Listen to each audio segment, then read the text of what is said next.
Shalom, Om Swastiastu, Namo Buddhaya dan salam kebajikan bagi kita semua. Perkenalkan, kami delegasi dari tim Sultan Hasanuddin dalam Komite Debat Pemilih Universitas Muhammadiyah Malang.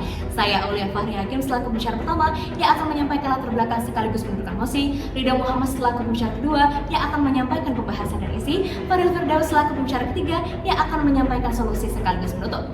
Dewan juri yang terhormat, dalam kesempatan kali ini kami berdiri untuk menolak mosi perdebatan kali ini.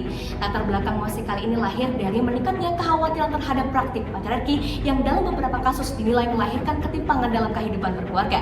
Seiring menguatnya wacana kesetaraan gender dan mendorong adanya peninjauan ulang terhadap peran berbasis budaya dan agama, data dari Badan Komnas Perempuan menunjukkan bahwa masih tingginya angka kekerasan dalam ranah domestik yang sering dikaitkan dengan relasi kuasa yang tidak seimbang, sehingga patriarki kerap dipersepsikan sebagai sumber utama masalahnya.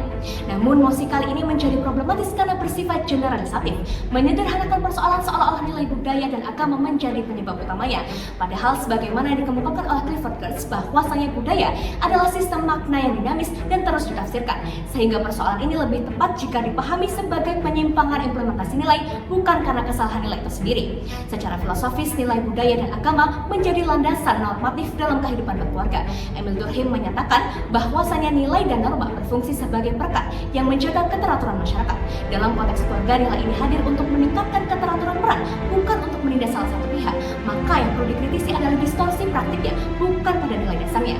Secara empiris, data juga menunjukkan bahwasanya keluarga adalah institusi penting yang masih ditopang oleh nilai. Data Badan Pusat Statistik juga menunjukkan mayoritas masyarakat Indonesia masih menggunakan nilai budaya dan agama sebagai rujukan utama dalam membangun keluarga. Bahkan dalam beberapa survei seperti ketahanan keluarga, beberapa faktor kepemimpinan, pembagian peran serta nilai agama justru berkorelasi langsung dengan stabilitas rumah tangga. Hal ini menunjukkan bahwasanya jika kita menolak nilai ini secara mutlak, maka tidak kontekstual dengan realitas sosial. Peran kami tegas bahwasanya nilai budaya dan agama tetap relevan dijadikan dasar dalam kehidupan keluarga, asalkan dimaknai secara proporsional dan tidak disalahgunakan. Kemudian pembicara kedua kami akan menjelaskan koherensi nilai budaya dan agama sebagai pedoman foundasional, serta pentingnya revitalisasi makna patriarki secara fundamental. Kemudian pembicara ketiga kami akan menawarkan solusi konkret berupa konstruksi pengaruh keutamaan dalam ketahanan keluarga yang mencakup pembagian peran berbasis kecakapan, pemenuhan hak dasar suami dan istri, serta program edukasi dan perlindungan sebagai payung implementatif dari nilai-nilai tersebut. Profesor Dr. Hazrin, seorang ahli hukum adat dan hukum keluarga Islam Indonesia, dalam karyanya Hukum Kekeluargaan Nasional menegaskan bahwa hukum keluarga tidak dapat dipisahkan dari kenyataan sosial masyarakat karena ia tumbuh dari perpaduan nilai agama, adat, dan kebiasaan yang hidup dalam kehidupan sehari-hari. Apabila kita kontekstualkan dalam mosi perdebatan kali ini Dewan Juri, maka menjadi jelas bahwa sejatinya hukum keluarga dibangun di atas nilai-nilai tersebut, sehingga pembagian peran dalam keluarga yang seringkali disebut sebagai patriarki bukan merupakan bagian dari penindasan, melainkan sebagai bagian dari struktur sosial yang lahir dari sistem nilai yang diakui dan hidup dalam masyarakat. Memasuki pada poin justifikasi kami yang pertama Dewan Juri, bahwa sejatinya nilai budaya dan nilai agama memiliki koherensi yang kuat sebagai pedoman fungsional dalam menjalankan kehidupan keluarga, sehingga tidak tepat jika keduanya dilarang untuk dijadikan dasar dalam memahami struktur peran, termasuk yang sering disebut sebagai patriarki. Marilah kita menelisik lebih dalam terkait dengan nilai budaya dan nilai agama dalam kehidupan keluarga ini. Budaya lahir dari pengalaman sosial yang membentuk pola hidup, pembagian peran, dan etika dalam keluarga.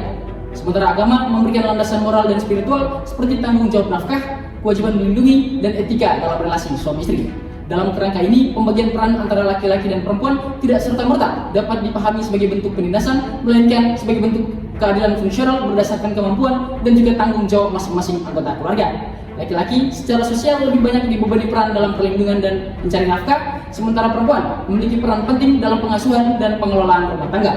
Hal ini juga diperkuat dalam hukum positif Indonesia, di mana dalam pasal 31 ayat 3 Undang-Undang Perkawinan yang menyatakan suami adalah kepala keluarga dan istri adalah ibu rumah tangga. Lebih lanjut, dalam pasal 34 Undang-Undang yang sama menegaskan bahwa kewajiban suami adalah melindungi dan memenuhi kebutuhan keluarga, serta kewajiban istri adalah mengatur rumah tangga dengan baik. Ketentuan tersebut menunjukkan bahwa sistem keluarga yang menempatkan laki-laki sebagai pemimpin telah diakui dalam hukum Indonesia sebagai bentuk pembagian peran yang sah berdasarkan tanggung jawab, bukan semata-mata bentuk penindasan. Marilah kita melihat secara empiris Dewan Juri dalam masyarakat patrilinear, contohnya di Nusa Tenggara Timur yang memiliki angka perceraian rendah misalnya. Kepemimpinan laki-laki justru disertai disertai dengan tanggung jawab sosial untuk menjaga stabilitas keluarga, melindungi perempuan dan anak, dan menjaga keutuhan rumah tangga. Hal ini menunjukkan bahwa nilai budaya dan nilai agama dapat dijadikan dasar dalam sistem keluarga patriarkal selama dijalankan dengan tanggung jawab dan perlindungan terhadap anggota keluarga. Memasuki pada poin justifikasi kami yang kedua, Dewan Juri. Kami menegaskan bahwa penting untuk dilakukan revitalisasi makna asli patriarki karena patriarki pada dasarnya tidak lahir sebagai sistem penindasan perempuan, melainkan sebagai sistem tanggung jawab sosial, di mana laki-laki memikul kewajiban utama dalam hal perlindungan, nafkah, dan kepemimpinan keluarga. Persoalan yang terjadi saat ini bukan terletak pada keberadaan patriarki itu sendiri, melainkan adanya distorsi maknanya yang berubah menjadi dominasi dan kekerasan. Marilah kita melihat dalam perspektif agama, Dewan Juri. Kepemimpinan laki-laki bukanlah hak absolut, melainkan sebagai amanah moral yang harus dijalankan dengan adil dan tanggung jawab. Karena itu, kekerasan dalam rumah tangga dan ketidakadilan terhadap perempuan bukan merupakan bagian dari nilai patriarki yang asli, melainkan penyimpangan dari nilai-nilai tersebut. Dalam konteks Indonesia, negara mengakui keberagaman nilai budaya dan agama melalui pasal 18B ayat 2 dan pasal 28E Undang-Undang Dasar tahun 1945 serta pasal 2 ayat 1 Undang-Undang Perkawinan yang menegaskan bahwa perkawinan sah apabila dilakukan menurut hukum agama masing-masing. Ketentuan ini menunjukkan bahwa hukum Indonesia sendiri mengakui bahwa keluarga dibangun di atas nilai budaya dan agama untuk membentuk struktur keluarga. Sebab dalam banyak konteks budaya dan agama, struktur peran dalam keluarga tidak dibangun untuk menindas perempuan, melainkan untuk menciptakan keteraturan, stabilitas, dan keseimbangan dalam rumah tangga. Oleh karena itu, yang seharusnya ditolak bukanlah nilai budaya dan nilai agama itu sendiri, Dewan Juri, melainkan penyalahgunaan dari nilai tersebut ketika berubah menjadi alat legitimasi ketidakadilan dan juga kekerasan.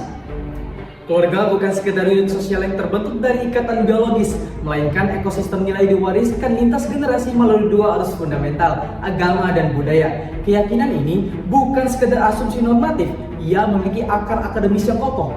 Sosiolog Harvard, Carol C. dalam bukunya Family and Civilization tahun 1947 membuktikan bahwa struktur keluarga yang sehat mensyaratkan tiga pilar yang saling mengikat: komitmen terhadap keturunan, kesetiaan, dan ikatan sakral bersumber iman kepada Tuhan. Dewan Juri yang kami hormati, kami tidak sekedar hadir untuk membuktikan nilai, kami hadir membuktikan bahwa nilai itu mampu menjawab tantangan sendiri. Untuk mengakomodir kekhawatiran yang melekat pada stereotip buruk praktik patriarki, ada dua solusi yang kami tawarkan. Pertama, mendorong pengaruh utama ketahanan keluarga melalui akselerasi RUU Ketahanan Keluarga. RUU ini adalah momentum mengkonkretkan kehadiran negara dalam tiga dimensi sekaligus. Pemenuhan hak dasar, pasal 24 ayat 2 mengatur kewajiban suami istri untuk saling mencintai, menghormati, dan setia akan kedudukan seimbang. Klasifikasi peran, pasal 25 ayat 1 mengatur kewajiban masing-masing sesuai etika dan norma terkait dengan perbedaan. Perbedaan ini bukanlah sebuah hierarki, ia adalah pembagian tanggung jawab untuk memperkuat fondasi keluarga. Dan yang paling krusial, perlindungan kerentanan. Karena berdasarkan data dari Kementerian PPA, sepanjang tahun 2024, lebih dari 22.000 kasus KDRT dan 74 kekerasan oleh perempuan terjadi di rumah tangga. Maka, RUU ini hadir bukan untuk menormalkan dominasi, melainkan memastikan tidak ada satupun anggota keluarga yang terjebak dalam kerentanan. Karena keadilan sejati proporsional pada dasarnya bukan menyamaratakan peran, melainkan memastikan peran dijalankan sesuai dengan martabat. 2. Mengembangkan forum keluarga inklusi oleh Yayasan Inklusi Warung Malang sebagai moda transformasi. Jika RUU Ketahanan Keluarga bekerja pada level struktur, maka forum ini menjawab pada level kultur. Karena tidak ada regulasi yang mampu mengubah cara pandang seorang suami terhadap istri atau cara seorang ayah memperlakukan anaknya, tanpa ada transformasi yang tumbuh secara organik di dalam komunitas itu sendiri. Melalui keberhasilan workshop, pelatihan motorik menjangkau 350 guru akan anak berkebutuhan khusus menjadi modal kredibilitas yang kuat yang mencakup 3 aspek sekaligus: kesadaran hak, dialog peran, dan deteksi dini akan kerentanan. Inilah yang menjadi perbedaan kami dari sekedar solusi wacana. 1. Regulasi yang menjamin dari atas, 1. Gerakan komunitas yang membangun dari bawah. Karena sejatinya keluarga yang sehat tidak lahir dari undang-undang semata, melainkan dari nilai yang tumbuh dan dirawat bersama. Sekian, terima kasih, dan salam insan cendekia.